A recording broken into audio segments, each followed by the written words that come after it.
अमरनाथ गुप्ता जी, रतन गुप्ता जी, अनुराग गुप्ता जी। गुरु जी आपके चरणों में दास का कोटि कोटि प्रणाम। गुरु जी मेरा सवाल यह है कि जिनकी अकाल मृत्यु या एक्सीडेंट में मृत्यु होती है, क्या उनकी आत्मा को शांति प्रदान होती है या नहीं? क्या वो ऊर्ध्वगामी को प्राप्त होंगे? नहीं, इसमें ये देखना है कि अब जैसे बड़े बड़े संतों के भी एक्सीडेंट में मृत्यु हुई है, हमने देखा है।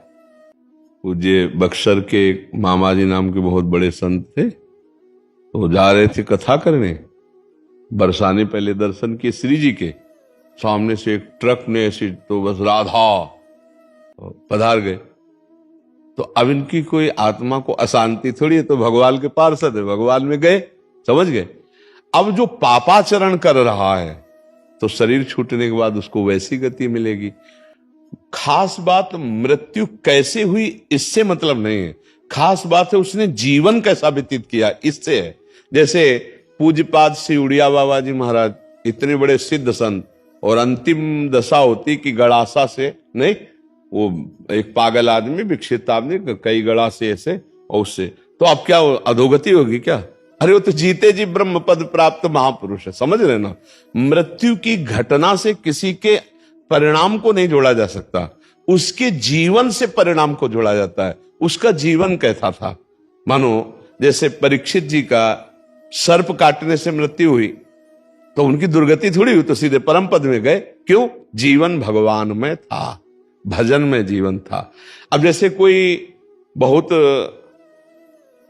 पापात्मा है, पाप कर्म कर रहा है, तो देखा गया कोई कष्ट नहीं, बहुत आराम से मृत्यु हो गई, बहुत आराम से मृत्यु। हमने देखा है कि कोई बीमार नहीं रहे, वैसे दिल फेल हुआ, 2 मिनट में चले गए।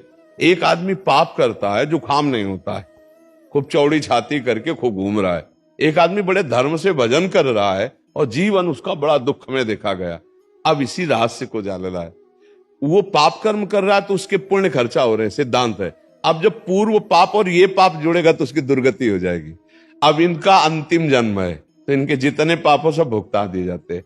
अंतिम परिणाम जाना जाता है जीवन की धारा से। तुम्हारी जीवन की धारा कैसी रही? अब जैसे एक आदमी है, अचानक बैठा हुआ, दीवार गिरी, मर गया, उसे आप अकाल मृत्यु कहेंगे, लेकिन अब उसने जीवन कैसा व्यतीत किया है? अगर जीवन भजन में व्यतीत किया तो भगवान को प्राप्त होगा, और जीवन गंदा व्यतीत किया है तो उसके गंदे आचरणों के कारण उसका जीवन का परिणाम। केवल मृत्यु की घटना से कोई उन्नति या उन्नति का विषय नहीं होता, उसके पूरे जीवन से तारतम्य जोड़ा जाता है। मृत्यु की घटना तो पहले से निश्चित हो चुकी होती है, हम जिसे अकाल मृत्यु कहते हैं वो भी निश्चित हो चुकी होती है। भाई जैसे हमारे पाप बहुत बढ़ गए तो भरी जवानी में हमारी मृत्यु होनी है, एक्सीडेंट से होनी है, कैसे होनी, वो पहले से निश्चित हो गया है। पूरा काल व्यतीत होकर के बुढ़ापे में मृत्यु होती तो बाल, अब जवानी में मर गया तो उसे अकाल मृत्यु कहेंगे। अब उतने में उसने क्या आचरण किया है? अगर वो सतधर्म किया, माता पिता की सेवा की, भजन किया, और फिर मृत्यु हो जाती तो उसका कल्याण हो जाएगा। अब उसने पापाचरण किए, मनमानी धर्म विरुद्ध आचरण किए, तो चाहे वो गंगा में मरे, वो नरक ही जाएगा, उसकी दुर्गति ही होगी। बात समझे? गोस्वामी तुलसीदास जी कह रहे, राम राम राम जी जोलो तू न जपी है, तोलो तू कहूं जाए तिहू ताप तपी है। सुरसर तीर, गंगा जी के तीर, बिन नीर दुख पाइए, सुरतर तरे तो दारी। इसीलिए हम कहते हैं राधा राधा राधा राधा राधा जपो। मृत्यु की घटना से किसी के जीवन का फाइनल नहीं किया जा सकता, उसके जीवन की धारा से उसके जीवन का फाइनल होता है। हाँ, अगर मृत्यु के समय राम कृष्ण हरि नारायण कुछ निकल गया, अब फाइनल बदल जाएगा। पूरा जीवन पाप रहा, अंतिम में अगर राम हरि कृष्ण राधा निकल गया, अब तुम्हारा काम बन जाएगा। वहां देखा है। लेकिन घटना से कि उसकी ऐसी मृत्यु हुई तो उसकी दुर्गति हो सकती है, ऐसा नहीं हो सकता। ये पक्की बात है। आप समझ पा रहे हैं? जी गुरु जी, बहुत। अब बिटिया थी मेरी, 2 बेटी थी, 23-24 साल की, बहू थी 29 साल की, 1.5 साल की पोती थी। 7 साल हो गए, मन व्यतीत रहता है। हाँ, क्योंकि अपनापन होता है ना परिवार से। तो अब देखो, इसका हम रोज घोषणा करते हैं एक बार सत्संग में, इस लोक का नाम याद कर लो, क्या है? मृत्यु लोक। यहां सबको मरना पड़ेगा भैया, लेकिन गुरुजी 2011 में मेरा ऐसा संयोग बना कि कैलाश मानसरोवर जाने का मेरा।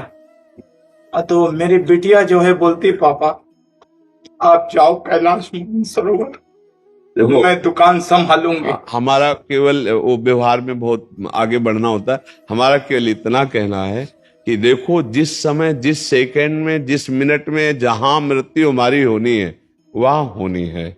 वो हमारे कोई प्रियजन बनकर जो आते हैं वो अपने कर्मों का भोग भोगने आते हैं और हमको भुगाने आते हैं। जैसे आप कह रहे हो 7 साल से मैं दुखी हूं, तो अब दुखाई तो दे के गए ना, वो अपने कर्मों को भोग करके गए और हम उनके चिंतन में दुखी हूं।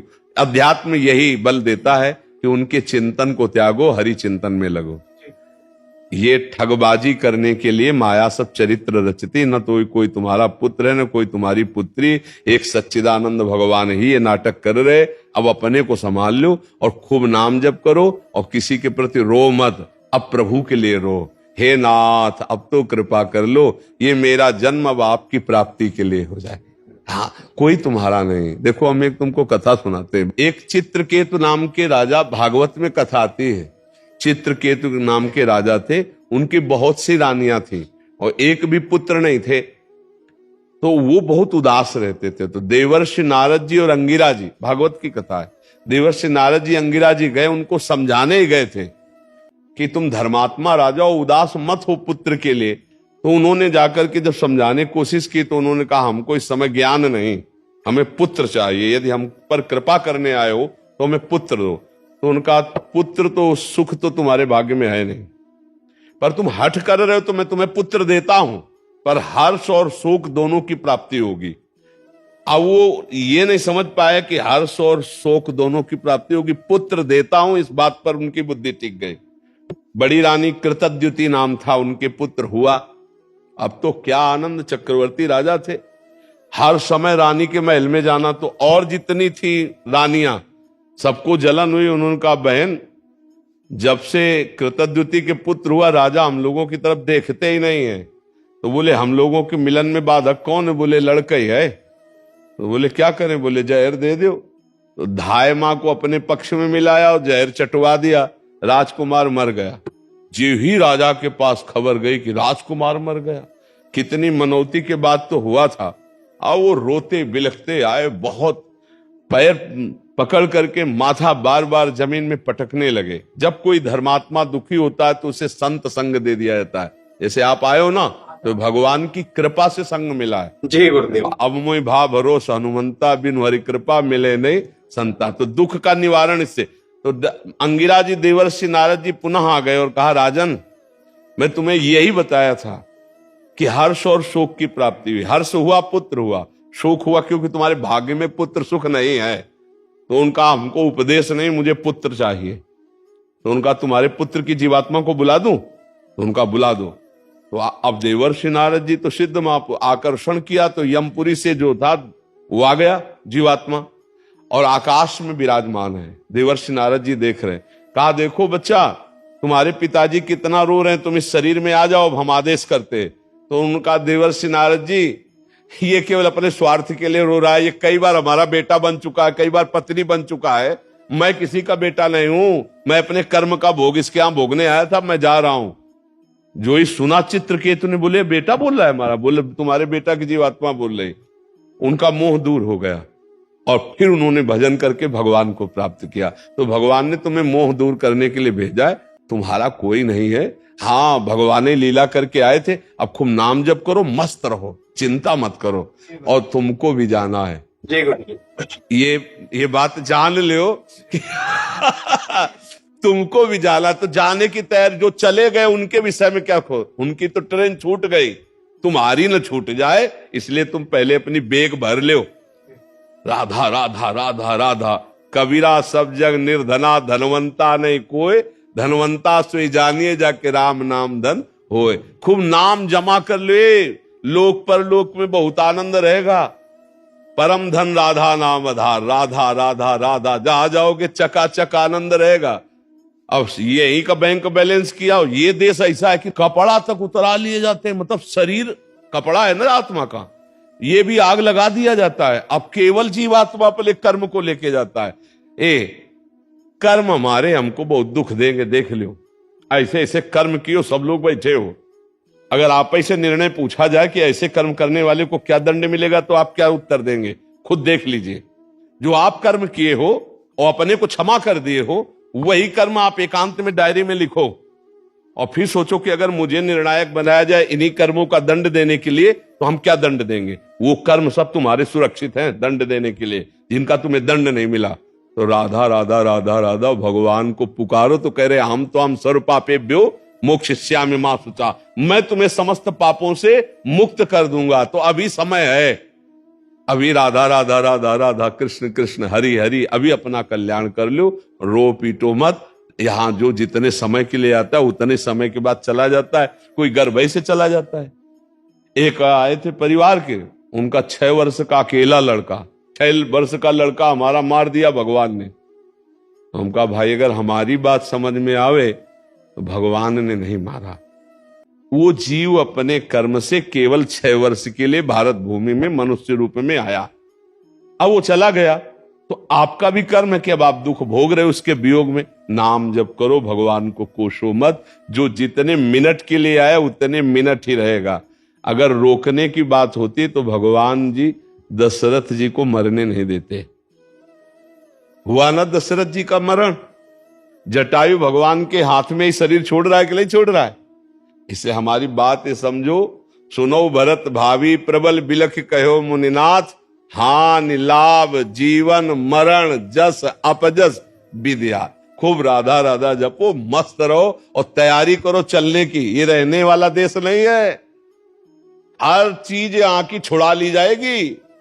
दुनिया में लाखों का मेला जुड़ा, हंसा जब जब उड़ा तो इसलिए देखो समझ जाओ तो फिर रोना क्या, और जब जाग गए तो सोना क्या। अगर ज्ञान में जग गए तो फिर मोह में क्या सोना, अगर समझ गए तो फिर क्या रोला। एक बार मरना है, सबको मरना है, मरने की तैयारी कर लो। जो पहले से तैयार न थे पछता पछता कर चले गए, जाना पड़ेगा। इसलिए राधा राधा राधा, कब जाना कुछ पता नहीं। पीछे तलवार लिए खड़ी मृत्यु, कब गला काट दे, किस रूप में काट दे, कुछ पता नहीं है। कुछ पता ले, कुछ पता ले। नाच रहे हैं और नाचते नाचते ऐसे हुए और गिरे मर गए। फिल्मी गाना चल रहा है और नाच रहे और मर गए। मुंह का लील नहीं सकते। आ बोला तो फिर आगे धा नहीं बोल पाओगे, जितना बस उतने में रोक दिए जाओगे। सरकारी काम है, सब छीन लिया जाएगा, पहले ये समझ लो।